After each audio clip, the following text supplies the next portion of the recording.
17 বছর আগে এই দিনে দেশের উপকূলে আঘাত হানে প্রলয়ঙ্কারী ঘূর্ণিঝড় সিডার। এতে প্রাণ হারায় প্রায় 10,000 মানুষ, ভেসে যায় অসংখ্য ঘরবাড়ি, গবাদি পশু। সেই রাতের কথা ভেবে এখনও আটকে উঠে উপকূলবাসী।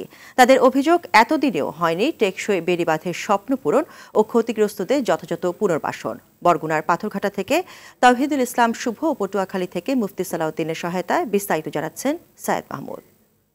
নগদের সর্বোচ্চ বার 167 টাকা রিচার্জে পাবেন 1 লাখ টাকা পুরস্কার। আরও আছে প্রতি সপ্তাহে পুরস্কার ও ক্যাশব্যাক।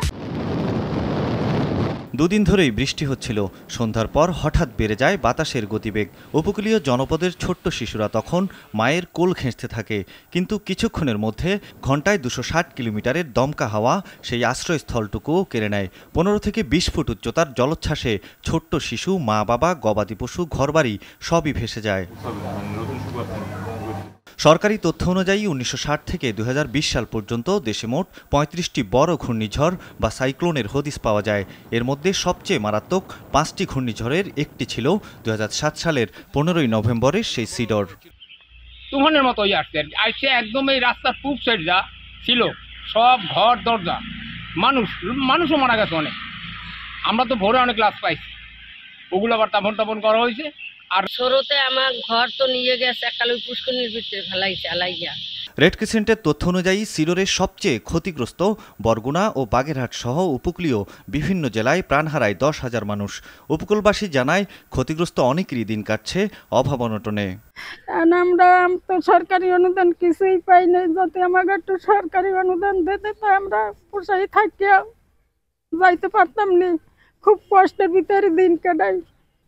বাবার বাড়িও যাই না, মা নাই, বাপ নাই, আছে 4জন ভাই, এগো ফ্যামিলি নিয়ে তো এগো কষ্টে দিন কাটাই। মরে দেখবো কতক্ষণ কাল দিলে ওই ভাঙ্গা ঘর দেখে ওই যে উড়ই লই গেছে হেকেলে 6,000 টাকা দিলে, আর ওই একটা বালতি দিলে, আর এই চাইজান এই সাবান দিলে।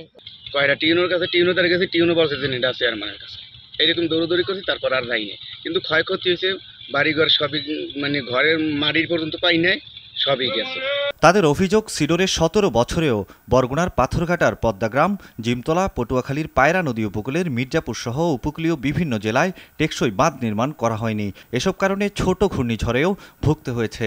দুর্যোগ ব্যবস্থাপনা ও ত্রাণ মন্ত্রণালয়ের তথ্য বলছে, চলতি বছরের মে মাসে ঘূর্ণিঝড় রেমালে দেশের 20 জেলায় ক্ষয়ক্ষতি 6,880 কোটি টাকা। এইটা যদি সরকারের পক্ষ থেকে যদি আপনার বেড়িবাঁধ বা ব্লক যদি হারাই যদি এটা যদি করে, তাহলে এই দেশ এই দুইটা ইউনিয়ন রক্ষা পায়। দুইটা ইউনিয়নে প্রায় 40,000-এর মতন লোক আছে। বাড়ি ঘর কিছুই নাই, এদি লবদা আছে, লবদার উপরে যারা আশ্রয় নিয়ে রয়েছে তাও ভাঙ্গে লই গেছে বন্যায়।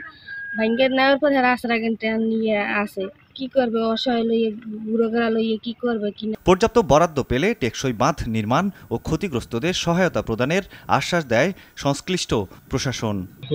যেহেতু এটা একটা বাজেটের একটা বিষয় আছে, আমাদের বাজেটে যেহেতু একটু ঘাটতি রয়েছে কিছু কিছু কাজের ক্ষেত্রে, আমরা সম্পূর্ণ কাজ এই মুহূর্তে নিতে পারবো না।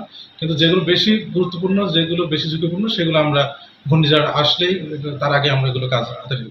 তাদের যে নিরাপত্তাহীনতা, তাদের যে বিভিন্ন ধরনের সামাজিক বেষ্টনীর আওতায় নিয়ে আসা, তাদের বিভিন্ন কর্মক্ষেত্রে তাদেরকে, তাদের পরিবারগুলোকে ইনভলভ করা, পিছিয়ে পড়া জনগোষ্ঠীকে এগিয়ে নিয়ে যাওয়া, এগুলো নানাবিধ বিষয়গুলো স্মরণ করে তাদেরকে আমরা সবসময় স্মরণ করব। সাইয়েদ মাহমুদ, RTV।